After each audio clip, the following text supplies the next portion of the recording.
বেশ কিছুদিন আগে আমার পরিবারের একজন সদস্য জাদুগ্রস্ত হয়েছিল। তখন আমার এবং আমার পরিবারের সদস্যদের রুকিয়া সম্পর্কে তেমন সঠিক ধারণা ছিল না। রোগীর অবস্থা খুবই ভয়ঙ্কর এবং অস্বাভাবিক হওয়ায় ইচ্ছা না থাকার পরেও কবিরাজের কাছে নিয়ে যেতে হয়। কবিরাজ থাকার ঘরে এবং রোগীর শরীরে রাখার জন্য কিছু তাবিজ দেয়, কিন্তু আমি আপনার এবং আরও আলেমদের বক্তব্য দেখেছি এই ধরনের পরিস্থিতি থেকে পরিত্রাণ পাওয়ার জন্য বাড়িতে বেশি বেশি আয়াতুল কুরসি, সূরা বাকারা, ইখলাস, ফালাক, নাস তেলাওয়াত করতে এবং অডিও প্লে করতে বলেছেন। সেই অনুযায়ী আমল করেছি পরিবারের সকলে।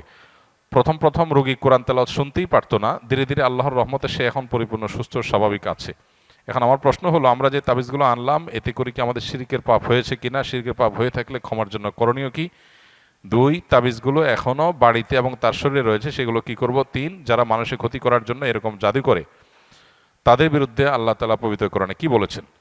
দেখুন, শেষটার কথা আগে বলি। যারা কাউকে ব্ল্যাক ম্যাজিক করে, জাদু করে, এই জাতীয় তাবিজ কবজ করে, মানুষের ক্ষয়ক্ষতি করার চেষ্টা করে, অনেক সময় আপোষের তাবিজ করে, তারা সবাই গুনাহে লিপ্ত। এবং যারা এই জাতীয় জাদুর কাজ করে, সে জাদুকর, তারা ইসলামী শরিয়ার বিচারে মৃত্যুদণ্ড পাওয়ার মতো অপরাধে লিপ্ত। অর্থাৎ ইসলামী বিচার ব্যবস্থা থাকলে ইসলামী আদালত, বিচারিক আদালত তাদের মৃত্যুদণ্ড ঘোষণা করবে। এই রকম জঘন্য অপরাধ তারা করে, কারণ এর মাধ্যমে একটা মানুষকে শেষ করে ফেলা হয়। ব্ল্যাক ম্যাজিক সম্পর্কে যারা এই মুসিবতে পড়েছেন তারা হাড়ে হাড়ে টের পাচ্ছেন এটা কি জিনিস। নবী সাল্লাল্লাহু আলাইহি ওয়াসাল্লাম পরিষ্কারভাবে বলেছেন, এইটা ওঁটকে হাড়ি পর্যন্ত আর মানুষকে কবর পর্যন্ত পৌঁছায় দেয়। ব্ল্যাক ম্যাজিক বা কালো জাদু, এটার ফলে ওঁটের মধ্যে যদি বদনজর লাগে অথবা ব্ল্যাক ম্যাজিক লাগে, এই বদনজর, ব্ল্যাক ম্যাজিক, এগুলো ওঁটকে অসুস্থ করতে করতে একটা সময় এমন পর্যায়ে নিয়ে যায় যে জবে করে তাকে খেয়ে ফেলতে হয়, হাড়ি পর্যন্ত চলে যায়, বাঁচার অবস্থা থাকে না। তার মালিক তাকে রুগ্ন হওয়ার কারণে একটা পর্যায়ে এসে মরণাপন্ন হয়ে গেলে তাকে জবাই করে খেয়ে ফেলতে হয়। আর মানুষ বদনজর এবং সেহের এগুলোর কারণে অসুস্থ হতে হতে হতে একসময় কবর পর্যন্ত চলে যায়। তো এই জন্য যারা এই কাজগুলো করে তারা শুধু কবিরা গুনাহে লিপ্ত তা নয়, বরং মানুষ হত্যার যে অপরাধ, ক্ষেত্র বিশেষে তারা সেই অপরাধে অপরাধী, এবং তার চাইতে আরো জঘন্য। শুধু মানুষ হত্যাই করছে না, একই সঙ্গে শিরকেও তারা লিপ্ত, কারণ এখানে শয়তানের সাহায্য নেওয়া হয়, বিশেষ করে ব্ল্যাক ম্যাজিকের ক্ষেত্রে। কেউ যদি আগে থেকে এরকম তাবিজ কবজ নিয়ে থাকে, বিশেষ করে তাবিজ কবজের মধ্যে ফেরাউন, নমরুদ, হামান, অমুক তমুক লেখা থাকে এবং অনেক সাংকেতিক বিষয় আসলে লেখা থাকে, তাদের উচিত তওবা করা। প্রথমত, নবী করিম সাল্লাল্লাহু আলাইহি ওয়াসাল্লামের যে চিকিৎসা পদ্ধতি, এর মধ্যে তাবিজ দেওয়া নেওয়া ছিল না। তিনি কখনো তাবিজ কাউকে দেননি, নিজে ব্যবহার করেননি। তিনি কি করেছেন?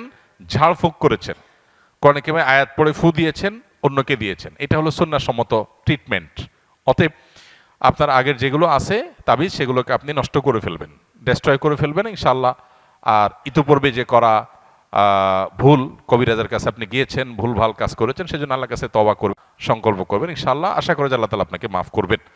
আর এখানে আপনার বক্তব্য থেকে বোঝা গেল যে যারা সেহের সম্পর্কে ধারণা রাখে না, তারা যদি সত্যানুসন্ধানের দৃষ্টিতে খোঁজার চেষ্টা করে তাহলে তারা পথ পেয়ে যাবে।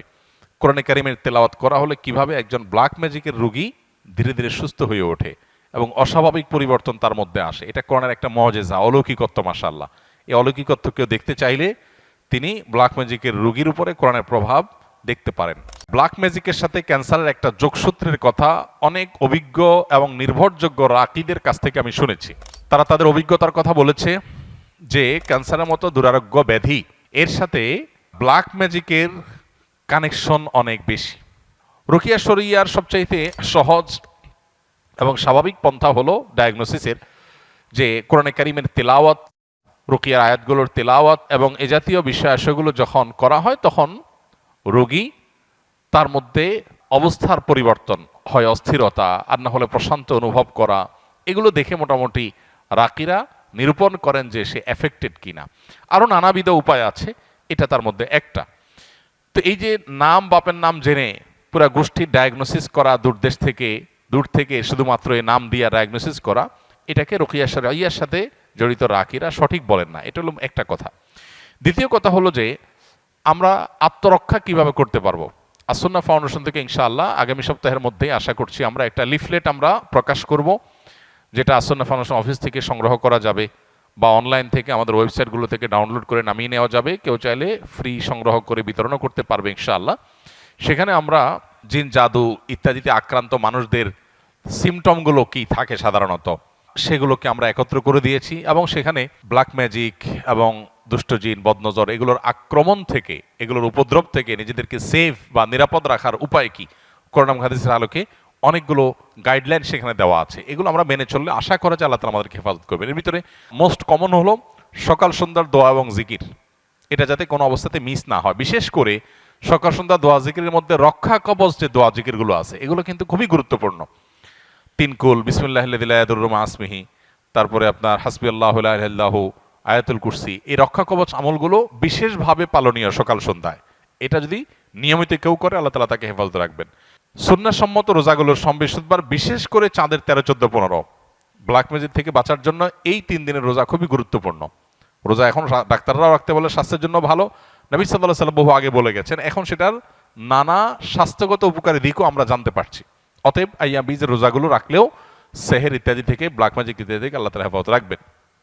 তৃতীয়ত, বাসা বাড়িতে কোরআনে কারিমের তেলাওয়াত, এটার পরিমাণ আমাদের বাড়ানো দরকার। আমরা অনেকেই আছি বাসা বাড়িতে কোরআন তেলাওয়াত করি না, মোবাইলে ইউটিউবে সারাদিন আমরা এই ভিডিও সে ভিডিও দেখি, সেগুলোতে ব্যাকগ্রাউন্ডে মিউজিক বাজে, আমাদের খবরও নাই। যে বাসায় মিউজিক বাজবে সে বাসায় শয়তান আসবে, মানুষ এফেক্টেড হবে, নানাভাবে আক্রান্ত হবে, এটা খুব স্বাভাবিক। এই জন্য ওই পথগুলো বন্ধ করতে হবে। আর এই দিকে এসে কোরআনে কারিমের তেলাওয়াত বাড়াতে হবে। শুধু তেলাওয়াত না, সরবে তেলাওয়াত, উচ্চস্বরে তেলাওয়াত। উচ্চস্বরে বলতে চিৎকার চেঁচামেচি আমি বলছি না, যতটুকু শব্দ দিয়ে স্বাভাবিকভাবে তেলাওয়াত করা যায় বাসার বাড়িতে ততটুকু তেলাওয়াত, ততটুকু সরবে তেলাওয়াত। এটা আজকাল উঠে গেছে। যারা নিয়মিত তেলাওয়াত করেন তারাও আস্তে আস্তে তেলাওয়াত করেন, আর অনেকে বাসা বাড়িতে তেলাওয়াতই করেন না। তো এই কাজগুলো আমাদের নিয়মিত করা দরকার। এর বাইরে আরো বেশ অনেকগুলো গাইডলাইন দেওয়া আছে আমাদের ওই লিফলেটে। ইনশাআল্লাহ লিফলেটটা আপনার আগামী সপ্তাহ থেকে আশা করি পেয়ে যাবেন। আল্লাহ তাআলা আমাদের সবাইকে এ জাতীয় সব অসুবিধা থেকে, দুরারোগ্য ব্যাধি থেকে, মুসিবত থেকে হেফাজত রাখুন।